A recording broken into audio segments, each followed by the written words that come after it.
అందరికీ నమస్తే. రాష్ట్రంలో 2024 ఎన్నికలకు సంబంధించి బెట్టింగ్లు, ఎలక్షన్ బెట్టింగ్స్ అనేవి రోజు రోజుకి విపరీతంగా తీవ్ర రూపం దాలుస్తున్నాయి. సో అందులో భాగంగా ఉమ్మడి ప్రకాశం జిల్లాలో ఒంగోలు, అద్దంకి, దర్శి, చీరాల ఈ 3 నియోజకవర్గాల మీద గట్టిగా బెట్టింగ్లు అనేవి జరుగుతూ ఉన్నాయి.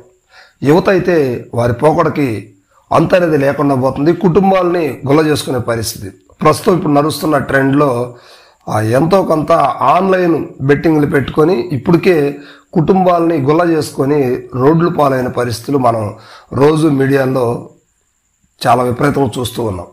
సో ఇందులో భాగంగా ఈ 2024 ఎలక్షన్లకి సంబంధించి బెట్టింగ్ల పరంపర అనేది కొనసాగుతూ ఉంది. మరి ఇప్పటి వరకు మనం చూస్తే ఒంగోలులో ఆ ఇరు పార్టీల నుంచి కూడా యువతే, మరీ ముఖ్యంగా యువత, అంటే వీరి వెనక పెద్ద ఆ బెట్టింగ్ మాఫియా అనేది కూడా ఉంటుంది. అయితే యువతని ప్రోత్సహించి ఈ విధంగా వాళ్ళు ఆ రోడ్లు పాలయ్యే పరిస్థితి అయితే తీసుకొస్తున్నారు అనమాట. సో కుటుంబాలు అయితే గుల్ల చేసుకుంటున్నారు. మరి అదేవిధంగా అద్దంకి, దర్శిలో కూడా బెట్టింగ్లు అనేవి విపరీతంగా జరుగుతున్నాయి. అంటే దగ్గర కోట్లల్లో ఆ బెట్టింగ్లు అయితే నడుస్తూ ఉంది. ఈ బెట్టింగ్ల పరంపర ఇలా కొనసాగితే కుటుంబాలు చిన్నాభిన్నం అయిపోయే ప్రమాదం ఉంది. పోలీసు వారు దీని మీద కొంచెం గట్టి నిఘా పెట్టి గట్టిగా యాక్షన్ తీసుకోవాలని మనవి చేస్తున్నాం. సో ఇక బెట్టింగ్ల విషయానికి వస్తే ఒంగోలులో వైఎస్ఆర్సీపీ మీద ఒక వ్యక్తి, అంటే మనకు అందిన సమాచారం ప్రకారం హైజెస్ట్ ₹1,00,00,000 బెట్టింగ్ పెట్టుకున్నట్టు కొంతమంది అద్దంకి బస్టాండ్ సెంటర్లో ₹1,00,00,000 బెట్టింగ్ పెట్టుకున్నట్టు సమాచారం అయితే ఉంది.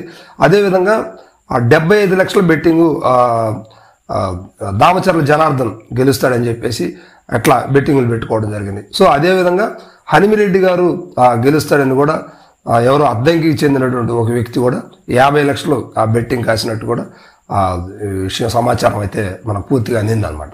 అదేవిధంగా రవికుమార్ గెలుస్తాడని కూడా పొలాలు, ఇళ్ల స్థలాలు కూడా పెట్టుకున్నటువంటి పరిస్థితి కూడా కొంతమంది అయితే కనిపిస్తూ ఉంది.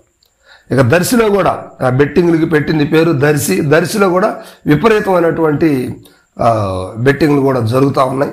సో ఇక్కడ మరి పరిస్థితులు చూస్తే తీవ్రంగా బెట్టింగ్లు జరుగుతూ ఉన్నాయి. పోలీసు వారు అయితే మరి ఎంతవరకు అవగాహన చేసుకొని మరి వారి మీద చర్య తీసుకుంటారో తెలియదు. కానీ ఇక నుంచి అయినా కూడా గట్టిగా ఆ బెట్టింగ్ రాయిళ్ల మీద ఖచ్చితంగా చర్య తీసుకోవాలని మనం కోరుకుంటున్నాం.